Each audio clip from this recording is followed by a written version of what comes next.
नमस्कार साथियों। नमस्कार। कैसे हो आप लोग? बढ़िया। Yes sir. मैं अपना परिचय जितेंद्र ध्रुव लिखता हूँ, रायपुर छत्तीसगढ़ से हूँ।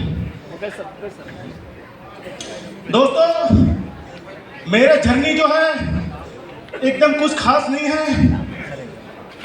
और एकदम समझो लो कैटेगरी का आदमी हुआ है। मेरे खानदान में पूरा 7 पीढ़ी तक, मेरे खानदान में 7 पीढ़ी तक मैं पहली व्यक्ति हूं जो सबसे ज्यादा पढ़ा लिखा हूं, 7वीं फेल हूं।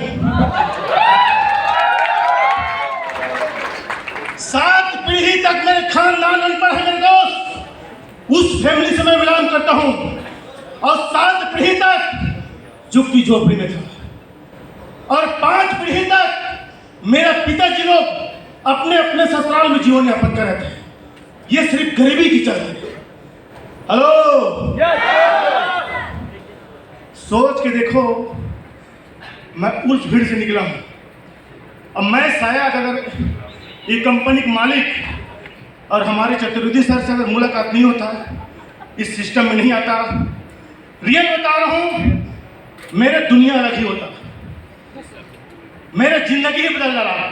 मैं खुद आज भी सोचता हूं, पता नहीं ये दोनों लोग अगर मेरे जीवन में नहीं आता तो शायद आप लोगों के सामने नहीं होता। ये अमीर बनने के लिए मेरे दोस्त मैंने क्या क्या नहीं किया है।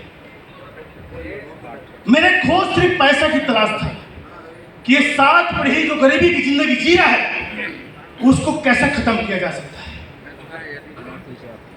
मैं काम के वास्ते यूपी आ गया।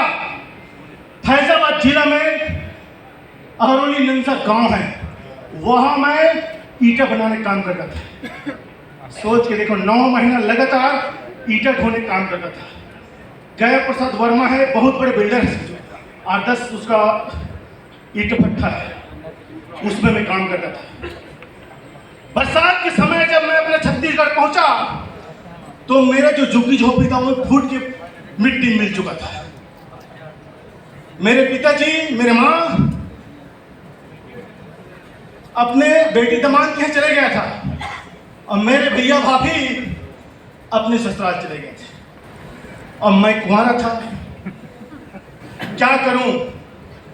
मैं खुद से मिट्टी ढोया और वही झुग्गी झोपड़ी फिर बनाया खदर वाले। उसके बाद मैं चौड़ी काम में आ गया रायपुर। जिसका कोई मालिक नहीं होता है वहां रोज नए नए मालिक आते हैं, मैं वहां काम करने लग गया।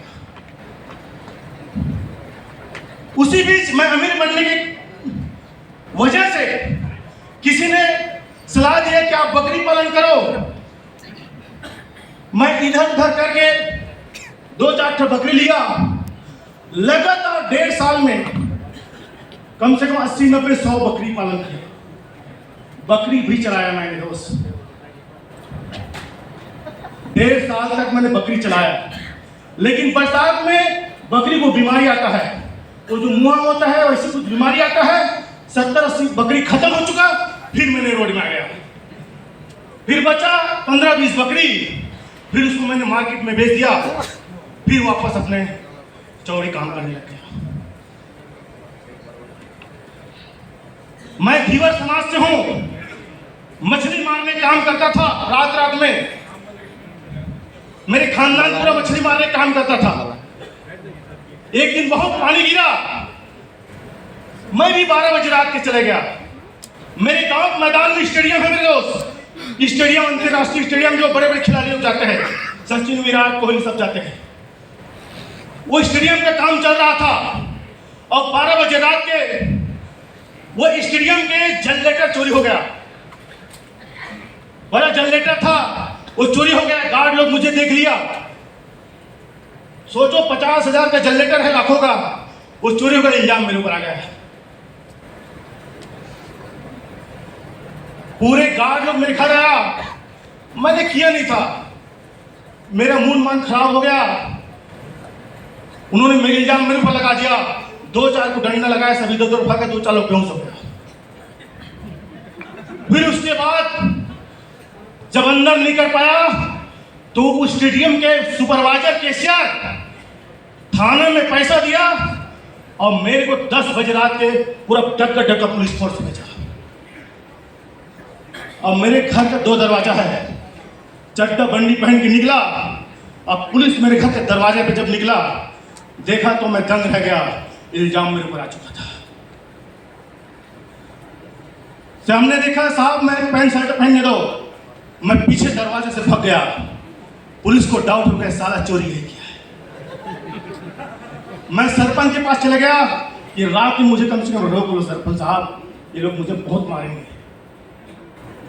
सरपंच साहब नहीं रोक पाए क्योंकि पुलिस वाला भी 40-50 लोग थे, क्योंकि बड़ा आदमी का चोरी हुआ था ना, वो इल्जाम मेरे ऊपर आया था। 11 बजे रात 10-11-12 बजे रात को मुझे उठाया और कस्टडी में लेके इतना मार मारा दोस्त, इतना मार मारा, सब केस में जाना लेकिन चोरी के इल्जाम में चला। हेलो साला जेल अंदर गए ना तो वहां जो कैदी वो लोग भी मुझे ठोका।